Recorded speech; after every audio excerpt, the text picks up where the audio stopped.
I love this chapter, chapter 8, their first teacher supporting academics. This is a quote from a friend of mine, Julie. The most important thing you can give your children is inspiration to grow and have confidence to be great at whatever they do. Supporting your child's academics is critical throughout their entire education journey, from pre-K to high school graduation. It's important for you to be involved in their learning. You are their first teacher, so begin teaching them in the early years of their life.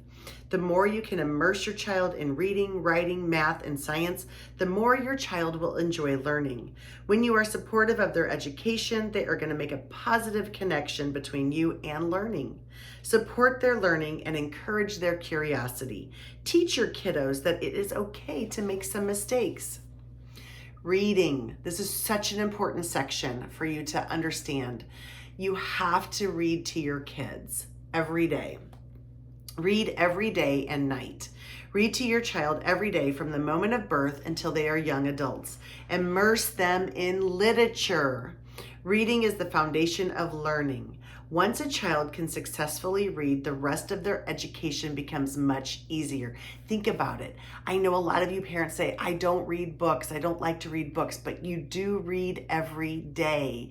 You're reading signs, you're reading recipes, you're reading food labels, you are reading a magazine, you're reading a piece of mail. Reading is everywhere and it is so critical. So let's go back to that. Once a child can successfully read, the rest of their education becomes easier. And not only is this a strong bonding time for you and your child, your voice is soothing to them. It is also a way to immerse your child in literacy.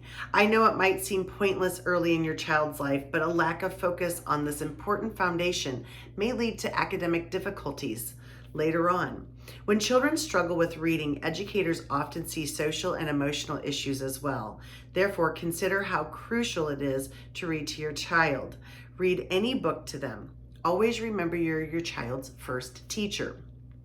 Something I want to make sure that you understand is that in the United States, if a child is not reading at a third grade level by the end of third grade, we're required to put them on a reading success plan or some type of plan to help them get where they need to be. And so giving your kids that foundation early from home really helps them become successful. We want to make sure that our children are able to read word problems, history books, science books, and reading books, literature and nonfiction. So it's really important for that. Reading aloud to your child does not have to stop when they can read on their own, because you might think, oh, they already know how to read. I'm going to stop reading to them. Children and teenagers love being read to. Find opportunities to keep these routines in place. Listening to an adult read helps a child improve their reading skills. When they can hear the inflection, tone, and rate of reading, they can absorb what good reading sounds like. Model these skills for them. When one of my daughters was a toddler, she loved being read to. And after a while, there was one book that my husband and I just could not read anymore. We were over the repetition, but she wanted to be read over and over, night after night. The same book. One night, we couldn't find the book. I asked my husband where it was, but he said he didn't know, so we selected another book and read it together and put her to bed. Once she was asleep, my husband confessed that he hid the book under the couch because he could just not handle reading that same book again. Neither of us moved that book from under the couch for about 6 months. For fear that we would be caught, or worse, we would have to read it again. So even us, we were tired of reading the same book, but children learn to read from that repetition. They can predict what's happening next. They're able to identify characters. So that repetition is so important. Comparatively though, right, I have 2 children. They're very different from one another. Comparatively, my other child had 0 interest in reading. She liked being rocked to sleep rather than read to sleep. As an educator, this was devastating to me. How could this be? How could I have a child who does not enjoy reading? I would practically chase her through the house to coax her to listen to me read. And have no fear, she quickly caught on to reading. I didn't give up. In fact, there was a time while raising my preteen daughter that we would read books together.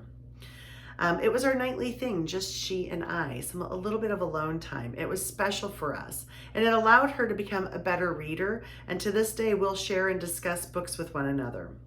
So when my daughter was a teen, I would have her pick out a book, and we would do one of two things. We would either have one copy of the book and we would share it, and we would lay in bed or sit on the couch, and I would read one page and then she would read the other page, or I would read an entire chapter, she would read an entire chapter, depending on the book. I'd always let her choose the book.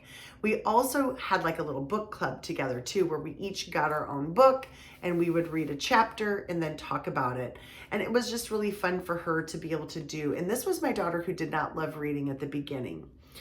So, we were able to get her to understand that this is really important for you to do.